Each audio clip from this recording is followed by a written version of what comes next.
इसके बारे में इस लेक्चर में कवर करेंगे। सबसे पहले चीज़ हम समझते हैं कि मोल क्या होता है। देखिए, आपने ये चीज़ सुनी होगी कि पेयर मतलब क्या होता है, दो। ठीक है, डजन मतलब क्या होता है, 12। ये चीज़ तो आपने ऑलरेडी सुनी ही होगी।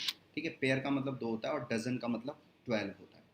इसी प्रकार से एक बहुत बड़ी लार्ज नंबर ऑफ ऑब्जेक्ट्स को रिप्रेजेंट करने के लिए मोल का प्रयोग किया जाता है। जैसे दो दो चीज़ों को यूज़ करने के, दो चीज़ों को रिप्रेजेंट करने के लिए हम पेयर का यूज़ करते हैं। 12 चीज़ों को रिप्रेजेंट करने के लिए, 12 चीज़ों को एक साथ रख दिया तो हमने बोला कि एक डजन है। दो चीज़ों को एक साथ रख दिया तो हमने बोला एक पेयर है। उसी प्रकार से मोल एक ऐसा ऐसा नंबर है जो काफ़ी बहुत बड़ा होगा, उसको हम मोल से रिप्रेजेंट करेंगे। जैसे 1 मोल इज इक्वल्स टू होता है 6.023 इंटू 10⁻23। ठीक है जी, ये एक मोल होता है। बात समझ गए आप? तो एक मोल मतलब इतनी बड़ी क्वांटिटी है, इतनी बड़ी क्वांटिटी। तो अगर इतनी बड़ी क्वांटिटी आपके पास है तो उसको हम बोलेंगे एक मोल है। जैसे मैंने बोला कि आई have 6.023 into 10⁻23 electrons. What does it mean? I have 1 mole electrons. Simple. So what is mole? Mole is just a number. Mole is just a number used to represent used to represent 6.023 into 10⁻23 number of entities. Number of entities. So mole is just a number. बात समझ गए? तो एक मोल मतलब इतनी चीज़ों को represent करने के लिए एक मोल का यूज़ किया जाएगा। जैसे मैं बोलूँ फिर से, आई हैव 6.023 इंटू 10⁻23 एटम्स। तो इसका मतलब मेरे पास कितने एटम हैं? I have 1 mole atom. मैं ऐसे बोल सकता हूँ, and vice versa, and vice versa. ठीक है, मैं बोलूँ आई हैव 1 मोल पेन, तो इसका मतलब क्या हो गया?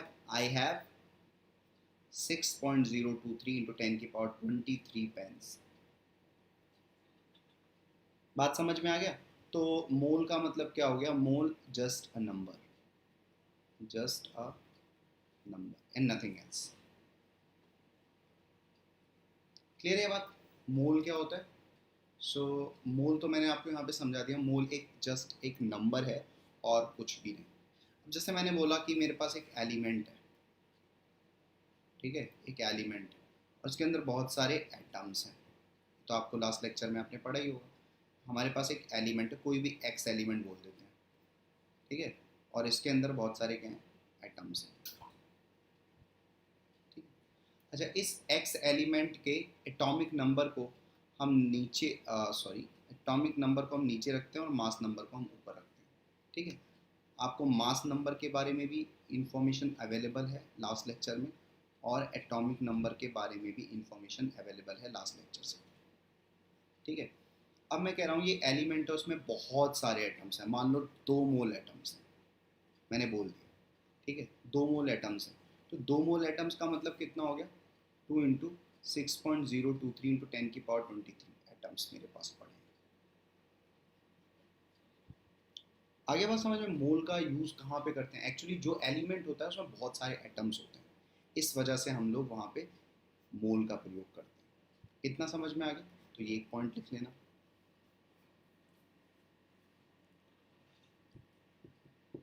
ठीक है, अब जैसे जैसे अगर मैं बात करूँ यहाँ पे, I have 1 mole atom of oxygen, then calculate the weight of 1 mole atom of oxygen। ये आपसे पूछ लिया गया।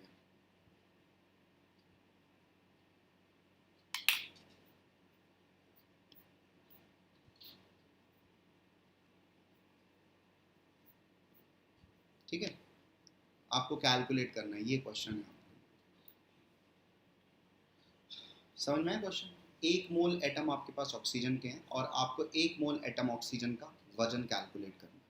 व्हाट यू नो, ऑक्सीजन का जो एटॉमिक मास होता है या एटॉमिक वेट होता है वो कितना होता है?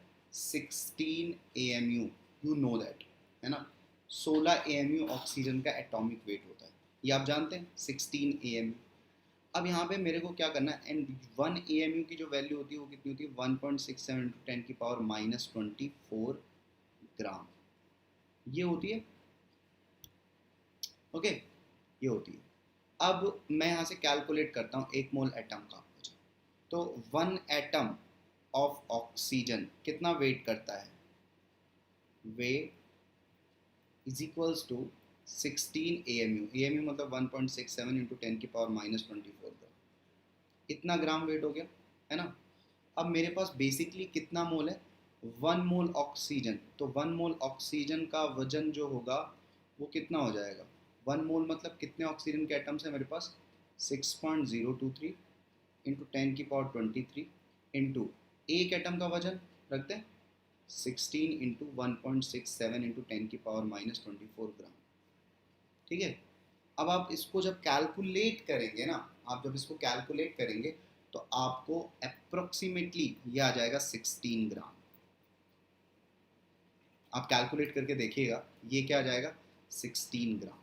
इसका मतलब मैं यहाँ पे बोल कर रहा हूँ 1 एटम ऑफ ऑक्सीजन वेट करता है 16 AMU, विच यू नो, वो मैंने बताया। इसका atomic 1 atom of oxygen weight मतलब atomic weight, atomic weight of oxygen, हम लोग यही बात करते थे। ठीक है? और अगर मैं बात करूं 1 मोल एटम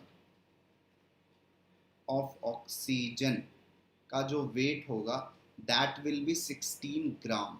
मतलब अगर एक एटम का वजन आप जानते हो वो AMU में लिखा जाता है, तो अगर आपके पास 1 मोल एटम हो गए ना तो बस AMU हटा के ग्राम लिख देना, बस इतना सा करना है। समझे? जैसे मान लीजिए मैंने बोला कि 1 एटम ऑफ कार्बन का जो वेट है दैट इज 12 AMU। कहने का मतलब क्या है? एटॉमिक वेट ऑफ कार्बन कितना है? एटॉमिक वेट ऑफ कार्बन कितना है? 12 AMU। ठीक है? तो अगर मुझसे पूछा जाए 1 मोल एटम्स ऑफ कार्बन का जो वेट होगा वो कितना हो जाएगा? 12 ग्राम। बस AMU हटा के आपको ग्राम लगा देना है। अगर एक एटम का वजन आप जानते हो और 1 मोल एटम का वजन निकालना है तो आपको करना क्या है? AMU हटा के सिर्फ ग्राम लगा देना। यहाँ पे ग्राम लगा दिया। बात समझ में आया आपको? कुछ भी नहीं है इसमें।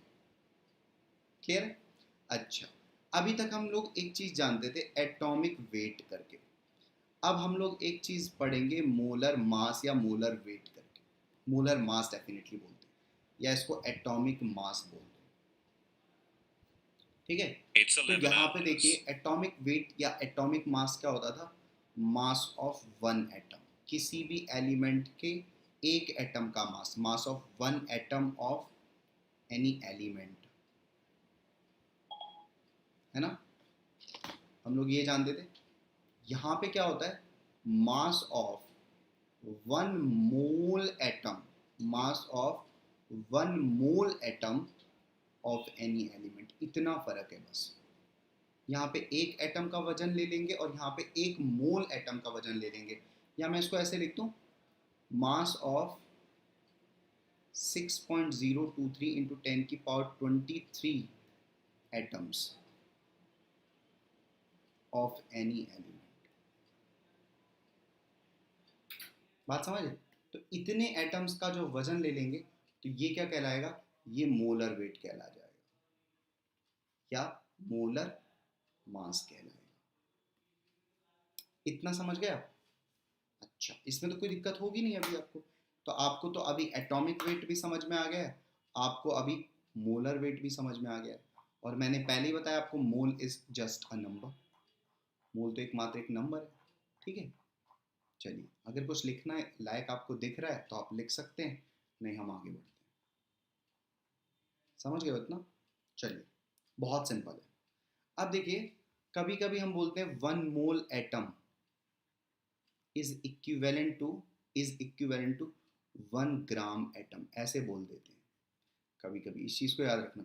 जैसे मैंने बोला कि 1 मोल एटम्स ऑफ कार्बन का मतलब हो गया 1 ग्राम। इसको ऐसे भी लिख सकते हो, 1 ग्राम एटम ऑफ कार्बन। लिखने का एक तरीका है, इस चीज़ को याद रखना, ठीक है? तो मोलर एटॉमिक वेट को हम ऐसे भी लिख सकते हैं, ग्राम एटॉमिक वेट। बात समझे? मोलर एटॉमिक वेट को हम ऐसे भी लिख सकते हैं, ग्राम एटॉमिक वेट। इस चीज़ को याद रखना, ठीक है? बात समझ गए हो ना?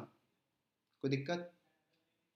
अच्छा, जैसे वापस से, एटॉमिक वेट ऑफ कार्बन कितना होता है? 12 AMU। तो अगर मुझसे पूछा जाए gram atomic weight of carbon या molar atomic weight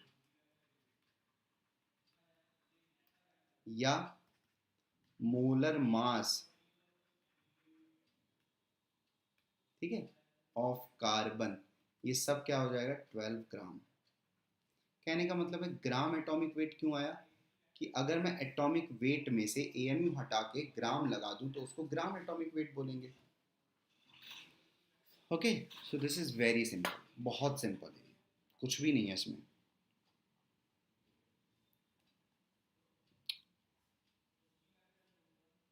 I hope ये पूरा पार्ट आपको समझ में आ गया होगा और कोई दिक्कत नहीं होगी, ठीक है, कि मोलर मास क्या होता है। अब देखिए, यहाँ पे हम लोग मॉलिक्यूल के टर्म्स में भी बात कर लेते हैं। जैसे हमने बोला था मॉलिक्यूलर मास, मॉलिक्यूलर मास या बोल दीजिए आप मॉलिक्यूलर वेट ऑफ वाटर, आपने निकाला होगा लास्ट लेक्चर में, वो 18 AMU आया होगा, है ना? लास्ट लेक्चर में आपने निकाला होगा। अगर यहाँ से मैं बात करूँ मोलर मास ऑफ वाटर कितना हो जाएगा, मोलर मास ऑफ वाटर, तो वेरी सिंपल, 18 ग्राम कर दीजिएगा, ठीक है? तो आपको करना क्या है, एटॉमिक मास आप जानते हैं, जानते हैं। यहाँ से अगर आपको मोलर मास चाहिए, ठीक है, तो आपको बस क्या करना होगा, एएमयू वाली चीज़ हटा देनी है और इसकी जगह ग्राम कर देना है। समझ आप?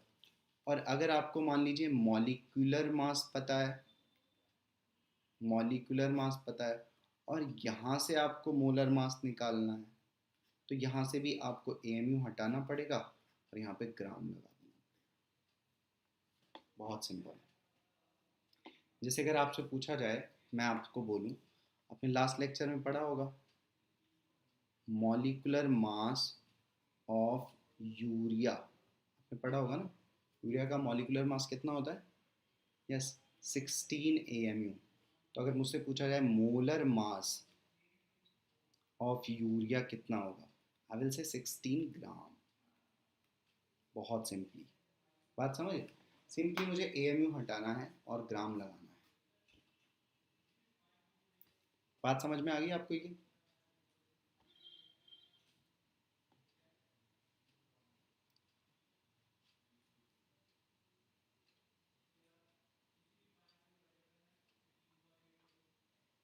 ठीक है, बहुत सिंपल है ये, ठीक है। चलिए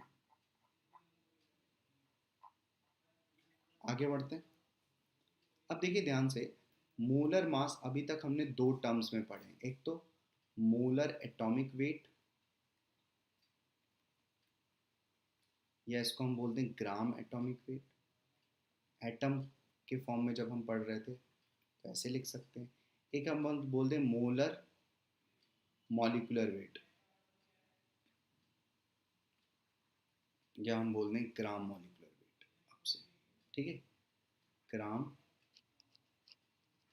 मॉलिक्यूलर वेट, इस तरीके से, ठीक है।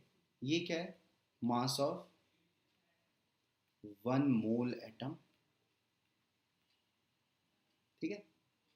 और ये क्या है, mass of 1 mole molecule.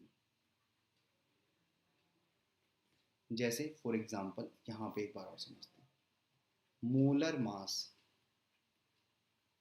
Of H2O is 18 gram. ये बोलने का मतलब क्या हुआ, mass of one mole molecule of water is equals to 18 gram. जब मैं बोलता हूँ मॉलिक्यूल के लिए मोलर मास बोलता हूँ, तो इसका मतलब होगा एक मोल मॉलिक्यूल का जो वजन होगा वो 18 ग्राम होगा। ओके, ये चीज़ बोली जा रही है। तो बस आपको क्या करना है, एटॉमिक मास मालूम है और मॉलिक्यूलर मास मालूम है, तो मोलर मास वहाँ से अगर फाइंड आउट करना है तो बस एम हटा के ग्राम लगा देना है, तो फिर आप निकाल लोगे। इतना सा पार्ट आपको करना है, ठीक है। कुछ का वापस से लिख देता हूँ, जैसे मोलर मास हम लोग लिख रहे हैं, पहला H2O 18 ग्राम, ठीक है। दूसरा यूरिया 60 ग्राम। तीसरा ग्लूकोज 180 ग्राम। चौथा सुक्रोज 342 ग्राम। पांचवा CO2 44 ग्राम। छठा O2 32 ग्राम। सातवां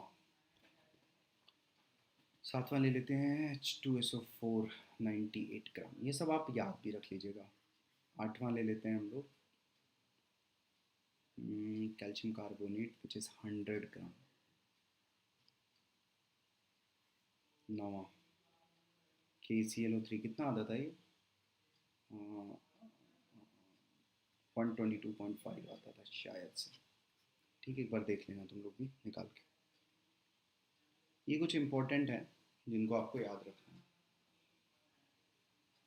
मोलर मास, फिर मैंने एटॉमिक मास तो याद करने को तुम्हें बोला ही था सबका, किस कौन कौन से एटॉमिक मास थे। जैसे ऑक्सीजन का याद कर लो, कार्बन का याद कर लो, फ्लोरीन का याद कर लो, सोडियम का याद कर लो। अच्छा यहाँ पे ये भी लिख लो NaCl 58.5 ग्राम, ठीक है। तो जो पॉपुलर एटम्स हैं, ठीक है, कॉपर का याद कर लो, जिंक का याद कर लो, ठीक है, बोरोन का याद कर लो, किसका याद कर लो, हीलियम, नियॉन, इन सब का याद करो। इन सब का याद रखो, मतलब बेसिकली सब एटॉमिक मास इंपॉर्टेंट है। बाकी जो मैंने मोलर मास लिखे हैं ये भी इंपॉर्टेंट है, इनको भी याद रखो।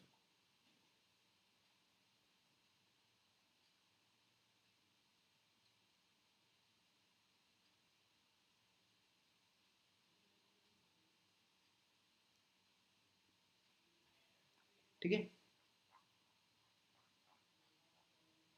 अब जैसे कुछ क्वेश्चन देख लेते हैं एक दो।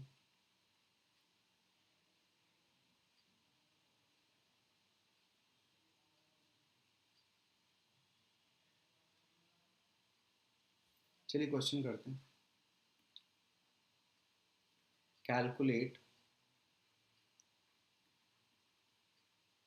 मोलर मास ऑफ ओजोन,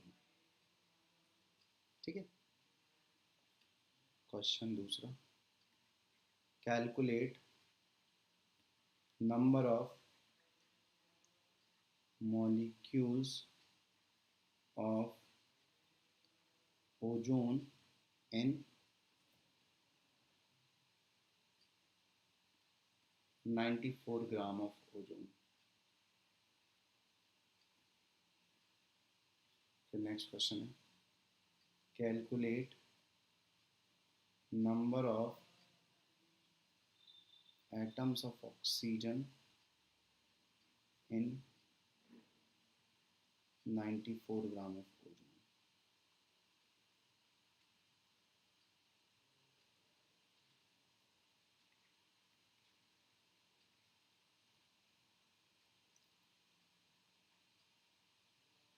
ठीक है, तो सबसे पहले पहला पार्ट कर लो, फिर सेकंड और फिर थर्ड, ये तीनों करो फिर बताओ।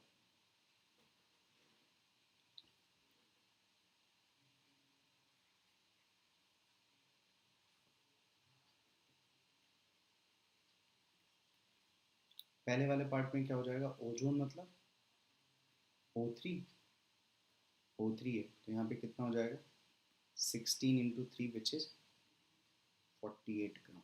48 ग्राम हो जाएगा ओजोन का मॉलिकुलर मास। दूसरे पार्ट में क्या बोला अपने से कि नंबर ऑफ मॉलिक्यूल्स बताने हैं 94 ग्राम में, तो मोलर मास आ गया ना। तो मोलर मास का मतलब क्या हो गया 48 ग्राम मास ऑफ 1 मोल मॉलिक्यूल, है ना, 1 मोल मॉलिक्यूल ऑफ ओजोन। तो 48 ग्राम में 1 मोल है, ठीक है, तो 96 ग्राम में कितने मोल हो जाएंगे, 2 मोल हो जाएंगे।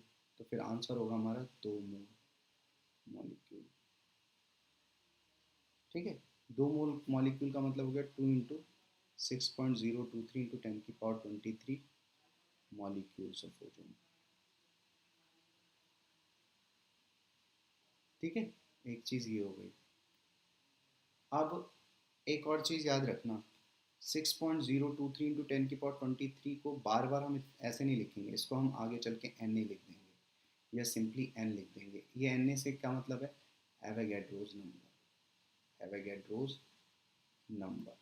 तो अगर कोई आपसे पूछेगा कि एवोगैड्रोस नंबर क्या होता है, एवोगैड्रोस नंबर क्या होता है, तो वो होता है, इसको एन ए से रिप्रेजेंट करते हैं और इसकी वैल्यू होती है 6.023 इंटू 10⁻23। इस चीज़ को याद रखेंगे, ठीक है। तो मैं यहाँ पे ऐसे भी लिख सकता, 2 मोल मॉलिक्यूल को मैं ऐसे लिख देता 2 Na मॉलिक्यूल, ठीक है। 1 मोल, तो आप अब क्या क्या लिख सकते हो बोलो, 6.02 इंटू 10⁻23। अच्छा शॉर्ट में 6.02 भी लिख दोगे चलेगा, या इज इक्वल्स टू Na लिख दो, ठीक है। इतना लिख सकते हो, तो इस बात को लिख लेना, याद रखना। अब हमारा थर्ड पार्ट भी है, मेरा थर्ड पार्ट क्या है, calculate number of atoms of oxygen इन 94 ग्राम। अच्छा ये 96 होगा यार, so sorry, this is not 94, this is 96 actually, okay, so I am giving the question on the basis of 96 ग्राम। चलिए बात करते हैं थर्ड पार्ट की। तो इन्होंने हमसे पूछा है थर्ड पार्ट में, number of atoms of oxygen in 96 gram of ozone, ठीक है। अब मैं आपको बताऊं ओजोन का एक मॉलिक्यूल में, ठीक है, एक मॉलिक्यूल में कितने एटम है ऑक्सीजन के, 1 molecule of ozone contains 3 oxygen atom, ठीक है। और हमने लास्ट वाले पार्ट में क्या निकाला है, इन 96 ग्राम ओजोन, 96 ग्राम ओजोन में हमारे पास कितना कितना मॉलिक्यूल है, we have we have 2 mole molecule, okay. तो 2 मोल मॉलिक्यूल है हमारे पास 96 ग्राम ओजोन में, और हमें पता है एक मॉलिक्यूल में 3 एटम है, ठीक है। तो 2 मोल मॉलिक्यूल में कितने एटम होंगे, 6 मोल मॉलिक्यूल, 6 मोल एटम होंगे। मेरी बात समझी क्या मैं बोलना चाह रहा हूँ, मैं ये बोलना चाह रहा हूँ कि ओजोन का जो एक मॉलिक्यूल है इसमें 3 एटम्स ऑफ ऑक्सीजन है ना, एक मॉलिक्यूल के अंदर। और अगर मैं बोलूँ 2 मॉलिक्यूल होते तुम्हारे पास तो कितने होते, 6 एटम्स होते। तो 2 मोल मॉलिक्यूल है तो 6 मोल एटम्स होंगे, है ना, 6 mole atoms of oxygen in 96 gram of ozone. ये भी क्वेश्चन हम लोग सॉल्व कर चुके हैं। अब चाहे तो 6 मोल एटम को ऐसे लिख लो तुम लोग, 6 मोल का मतलब क्या होगा बोलो, 6 इंटू 1 मोल का मतलब 6.02 इंटू 10⁻23, या ऐसे लिख दो 6 Na एटम्स, क्योंकि हम इतने बड़े नंबर को क्या लिख सकते हैं शॉर्ट में, Na, Avogadro's number, okay. So I have already told you कि लिखना क्या चाहिए, इसको कैसे लिखना चाहिए। ठीक है, तो यहाँ पे हमने एक बेसिक सा क्वेश्चन किया है। अब हम कुछ फॉर्मूलाज बना लेते हैं आज के लेक्चर के बेसिस पे। ठीक है, कुछ फॉर्मूला बना लेते हैं। नंबर ऑफ मोल्स, देखिए आपको ध्यान से समझने वाली बात है यहाँ पे। जैसे एक तो आपके पास क्वेश्चन में क्या होगा, गिवन मास होगा, जैसे मैंने बोला 96 ग्राम ऑफ ओजोन। ठीक है, एक आपके पास मोलर मास होगा, ये दो चीज़ें होंगी, और एक आपके पास होगा नंबर ऑफ मोल्स होगा। ठीक है, तो आपके पास तीन चीज़ों से रिलेटेड एक फॉर्मूला होना चाहिए। जैसे आपको अगर नंबर ऑफ मोल्स निकालना है ना किसी भी चीज़ का, तो आपको क्या करना पड़ेगा, गिवन मास जो भी दिया होगा उससे मोलर मास को डिवाइड कर देना होगा। ये एक फॉर्मूला बन गया आपके लिए। ठीक है, बहुत इंपॉर्टेंट फॉर्मूला। जैसे मैंने बोला in 96 gram ozone calculate number of ozone, calculate number of ozone molecule, ऐसे आया है ना। तो मेरे को मान लो number of moles find out करने हैं कि कितने मोल्स ओजोन है। तो given mass is 96 and molar mass we have already find out 46 48। So ये क्या हो जाएगा, 2। तो 2 मोल ओजोन के आ जाएंगे, है ना। और अगर आपको नंबर ऑफ एटम्स, सॉरी, पहले तो आप इतना समझ जाओ जो बोला मैंने नंबर ऑफ मोल्स निकालने का मेथड, कि मोल्स कैसे निकाले जाते हैं।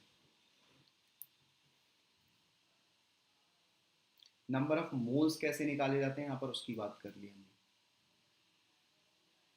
अब 2 मोल पता है मेरे को, 2 मोल मेरे पास क्या है, मॉलिक्यूल्स ऑफ ओजोन है। 2 मोल मॉलिक्यूल ऑफ ओजोन है।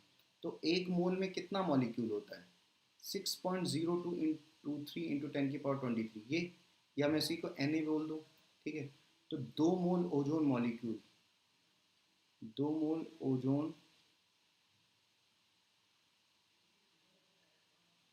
2 मोल ओजोन मॉलिक्यूल का मतलब क्या हो गया, 2 Na ओजोन मॉलिक्यूल। समझ गए ना, 2 मोल ओजोन मॉलिक्यूल बोलने का मतलब क्या हो गया, 2 Na ओजोन मॉलिक्यूल। या इसी को आप लिख सकते हो 2 इंटू 6.02 इंटू 10⁻23 मॉलिक्यूल्स।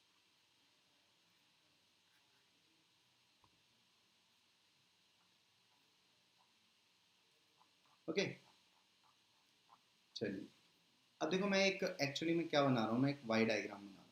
यहाँ पे रहेगा नंबर ऑफ मोल्स। ठीक, अच्छा इससे पहले एक चीज़ और कर लेंगे तभी बनाएंगे, इसको अभी रहने दो।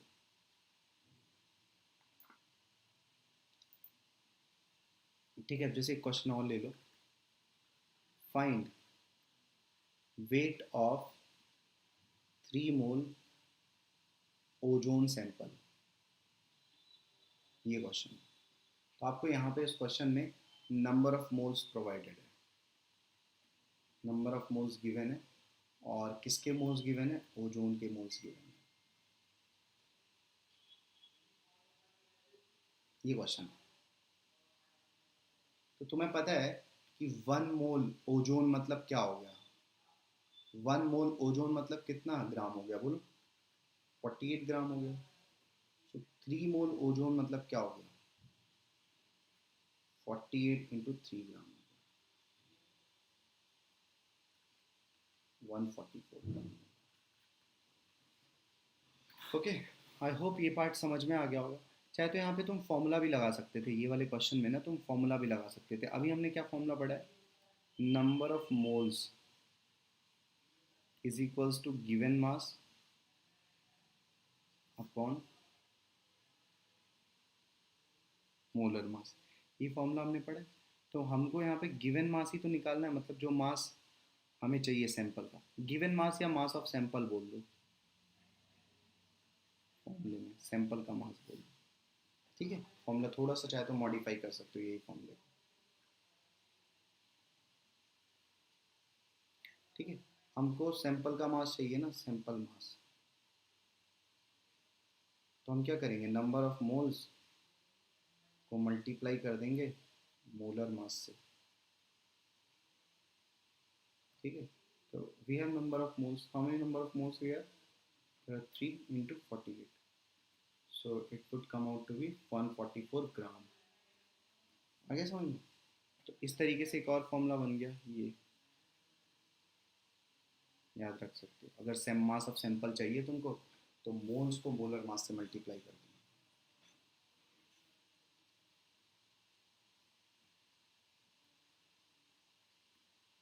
जैसे अगर मैं आपसे एक और क्वेश्चन बोलूँ, calculate mass of 5 mole water, simple सा क्वेश्चन, कर लो, आंसर बता दो।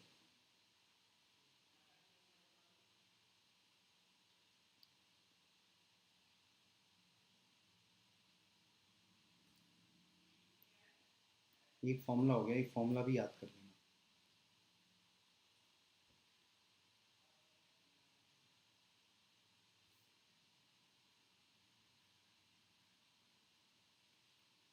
5 मोल वाटर, ठीक है। तो we know mass of sample कितना होता है, is equals to number of mole into molar mass. Okay, number of moles is 5 and molar mass is what, 18, so it should be 90 ग्राम। तो 5 मोल अगर वाटर है आपके पास, इसका मतलब आपके पास 90 ग्राम पानी है,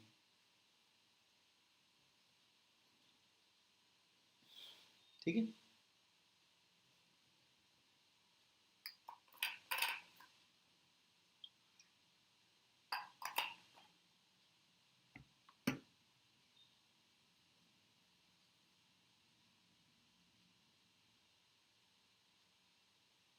आगे समझ में, वेरी इजी।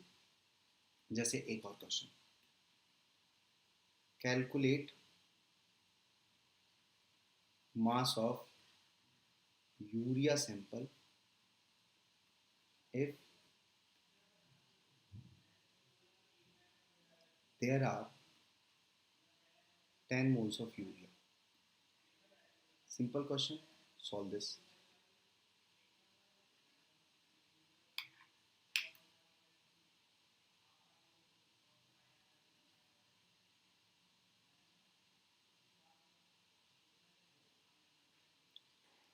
कर लो formula, you know mass of sample क्या होता है,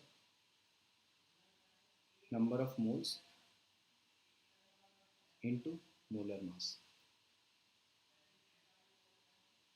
तो you know number of moles 10 है और मोलर मास क्या है यूरिया का, 60 मैंने बताया आपको, सो इट शुड बी 600 ग्राम। सो ये हमारा आंसर होगा इस क्वेश्चन के लिए,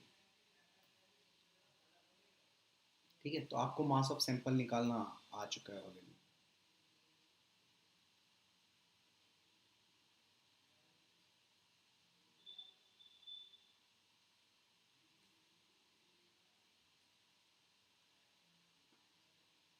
ठीक है, ओके। तो आपको क्या क्या निकालना आ चुका है, नंबर ऑफ मोल्स अगर निकालने हैं तो आप क्या करोगे, sample mass, mass of sample upon molar मास कर दोगे। एक तो ये फॉर्मूला टिक पर होना चाहिए, दूसरा फॉर्मूला क्या टिक पर होना चाहिए, अगर सैंपल मास निकालना है तो आपको क्या करना होगा, मोलर मास को मल्टीप्लाई कर देना होगा नंबर ऑफ मोल्स से, ठीक है। और एक चीज़ और याद रखना, 2 मोल्स बोलने का मतलब क्या है, 2 N, ठीक है।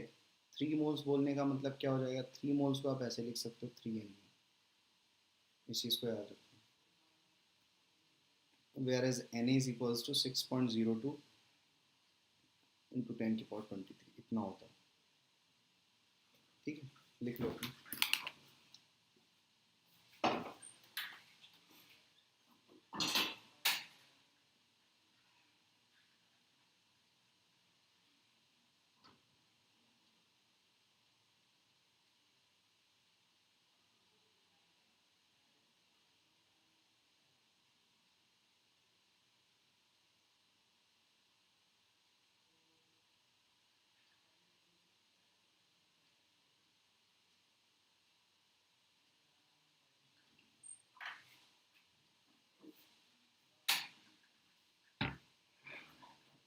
ओके, चलिए अब एक और चीज़ हम यहाँ पर पढ़ते हैं। एक चीज़ याद रखेंगे, मान लीजिए आपके पास कोई गैस है, ठीक है, तो गैस के पास गैस का कुछ ना कुछ वॉल्यूम होता है, ठीक है, गैस का कुछ ना कुछ वॉल्यूम होता है। अब यहाँ पे एक बात याद रखनी है आपको, 1 मोल अगर आपके पास गैस मॉलिक्यूल्स हैं, 1 mole gas molecules occupies 22 point, एक second, occupies 22.4 litre of volume at STP. एक ये स्टेटमेंट मैंने आपको दे दिया, 1 मोल गैस मॉलिक्यूल, ठीक है, 1 mole for any gas, for any gas. Gas कौन सी ये मैटर नहीं करेगा, मैटर ये करेगा कि गैस के कितने मोल है। तो 1 मोल अगर आपके पास गैस है तो वो 22.4 लीटर उसका वॉल्यूम हो जाएगा एसटीपी पर। एसटीपी का मतलब क्या होता है, एसटीपी मतलब होता है स्टैंडर्ड टेम्परेचर एंड प्रेशर। यहाँ पर टेम्परेचर हम 273 केल्विन ले लेते हैं, ठीक है, और प्रेशर ले लेते हैं 1 बार, ठीक है। तो एसटीपी की बात कर रहे हैं हम लोग। जैसे अगर मैं बोलूँ 1 मोल ओजोन गैस है, ठीक है, 1 मोल ओजोन गैस का मतलब क्या हो गया, इसका मतलब हो गया हमारे पास 22.4 लीटर ओजोन का मॉलिक्यूल, ठीक है। 1 मोल ऑक्सीजन गैस, ठीक है, इसका मतलब क्या हो गया, हमारे पास कितना वॉल्यूम है, 22.4 लीटर ऑफ ऑक्सीजन, ठीक है। तो मोल से आप वॉल्यूम में कन्वर्ट कर सकते हैं। ये एसटीपी पर बात हो रही है, ऑब्वियसली इस चैप्टर में एसटीपी पर ही बात होगी जब वॉल्यूम की होगी, ठीक है। टेम्परेचर प्रेशर को हमने स्टैंडर्डाइज कर दिया। कोई भी गैस ले लो, 1 मोल ऑफ हीलियम गैस ले लिया हमने, इसका मतलब क्या हो गया, हमारे पास कितना हीलियम है, 22.4 लीटर ऑफ हीलियम गैस है, सिंपल। तो अगर आपको वॉल्यूम ऑफ गैस चाहिए, आपको क्या करना पड़ेगा, 22.4 into number of moles. But ये फॉर्मूला कब लगेगा, at S T P, standard temperature pressure पर ही लगेगा, ठीक है, किसी भी गैस का वॉल्यूम। तो यहाँ से एक फॉर्मूला और बन जाएगा। जैसे मान लीजिए क्वेश्चन ही दे देते हैं, if we have 22.4, sorry, not 22.4, suppose there is 44.8 liter of ozone gas, then then calculate number of moles of ozone, दूसरा mass of ozone sample,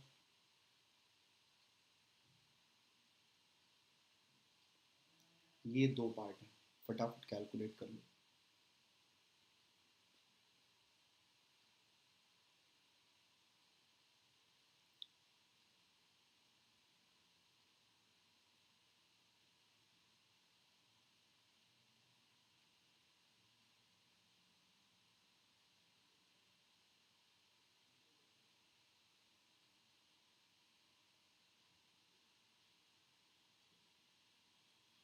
ठीक है, चलो, तो ध्यान दो, वॉल्यूम दिया हुआ है हमें, वॉल्यूम ऑलरेडी गिवन है, और मोल्स निकालने हैं। तो मोल्स कैसे निकालेंगे, नंबर ऑफ मोल्स। आपको क्या मालूम था अभी तक, आपको एक चीज़ मालूम थी कि अगर मेरे को वॉल्यूम चाहिए तो मैं क्या करूँगा, नंबर ऑफ मोल्स को 22.4 से मल्टीप्लाई कर दूँगा, ठीक है। तो अगर मान लो मेरे को नंबर ऑफ मोल्स चाहिए, मैं क्या करूँगा, वॉल्यूम, ठीक है, को मैं 22.4 से डिवाइड कर दूँगा, ठीक। ऑब्वियसली ये लीटर में ही होना चाहिए, ठीक है। तो वॉल्यूम कितना दिया हुआ है मुझे, 44.8 दिया हुआ है, तो 44.8 को मैंने डिवाइड कर दिया 22.4 से, सो आई गॉट 2। तो 2 मोल मेरे पास ओजोन है, पहला तो ये आ गया। अब 2 मोल अगर मेरे पास ओजोन है तो सेकंड पार्ट में मेरे से पूछा है मास क्या है, मास ऑफ सैंपल। तो मुझे पता है मास ऑफ सैंपल का भी फॉर्मूला। मास ऑफ सैंपल का फॉर्मूला क्या होता है? Molar number of moles into molar मास, है ना? तो number of moles is 2 into molar mass क्या है? ओजोन का 48, ठीक है। तो यहाँ से आ जाएगा मेरे पास 96 gram. Okay, I think the problem is clear, very easy.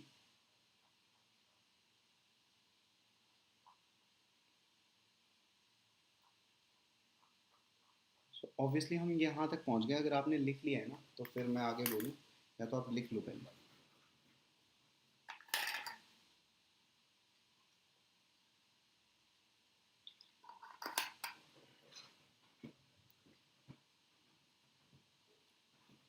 अभी देखो हम कहाँ तक पहुँच गए। हमें मान लो नंबर ऑफ मोल्स मालूम है, यहाँ से मेरे को क्या कैलकुलेट करना है? मास ऑफ सैंपल कैलकुलेट करना है। ओके, एक बार तो ये कैलकुलेट करना है, और एक बार नंबर ऑफ मॉलिक्यूल्स या नंबर ऑफ एटम्स कैलकुलेट करना है, ठीक है। नंबर ऑफ मोल्स पता है, या मेरे को वॉल्यूम कैलकुलेट करना है, वॉल्यूम ऑफ सैंपल, ठीक है। तो अभी देखो क्या होगा कि अगर मान लीजिए, यहाँ पे ध्यान से समझिएगा, अगर मान लीजिए मेरे को नंबर ऑफ मोल्स मालूम है और मास ऑफ सैंपल पता करना है, तो मुझे क्या करना पड़ेगा? मल्टीप्लाई कर देना होगा मोलर मास, मोलर मास से मल्टीप्लाई कर देना। लेकिन मान लीजिए मुझे मास ऑफ सैंपल पता है और मुझे नंबर ऑफ मोल्स पता करने हैं, तो यहीं पे मैं डिवाइड कर दूंगा मोलर मास से। बात समझ? ऐसे ही मान लीजिए मुझे नंबर ऑफ मोल्स पता है और मेरे को नंबर ऑफ मॉलिक्यूल्स पता करना है, तो एन ए से मल्टीप्लाई कर देना होगा। लेकिन मान लीजिए मुझे उल्टा आना है।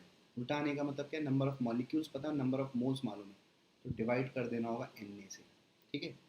ऐसे ही मान लीजिए नंबर ऑफ मोल्स मालूम है और वॉल्यूम ऑफ सैंपल पता करना है, तो मेरे को वापस से 22.4 से मल्टीप्लाई करना होगा।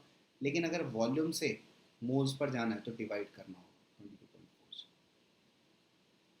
ओके, सो इम्पॉर्टेंट व्हाट कि अगर आपको कहीं से भी नंबर ऑफ मोल्स पर आना है, कहीं से भी, मतलब यहाँ से चाहे यहाँ से चाहे यहाँ से, तो आपको डिवाइड करना होगा, और मोल्स से जाना है तो मल्टीप्लाई करना होगा, ठीक है। यहाँ पे मैं हिंदी में लिख दे रहा हूँ इसी को।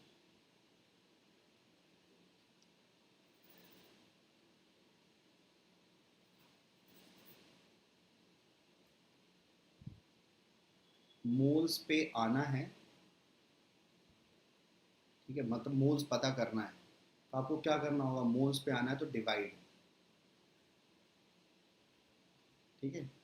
और अगर मोल्स से जाना है, मतलब क्या है, मोल से कुछ और पता करना है, तो मल्टीप्लाई करना पड़ेगा, ठीक है। बात समझ में? एक तो ये चीज़ हो गई। और किससे मल्टीप्लाई या डिवाइड करना होगा? अगर आपको नंबर का इंफॉर्मेशन चाहिए, नंबर, तो फिर आपको एन ए का सहारा लेना पड़ेगा। दूसरा, आपको वॉल्यूम का 22.4 से मल्टीप्लाई डिवाइड करना पड़ेगा। और तीसरा, अगर आपको मोलर, एक सेकेंड, ना क्या था? मोलर मास, नहीं नहीं नहीं, मास ऑफ सैंपल। तो अगर बात करनी है मास की, तो आपको यहाँ पे मोलर मास का सहारा लेना पड़ेगा। किससे मल्टीप्लाई या डिवाइड करना है वो भी मैंने लिख दिया, देख सकते हैं।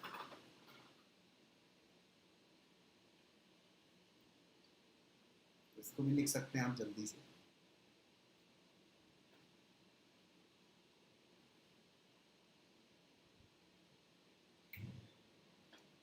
ठीक है, जैसे इस पे भी एक क्वेश्चन ले लेते हैं। Suppose we are taking one question on this. मान लीजिए कि मुझे ना वॉल्यूम ऑफ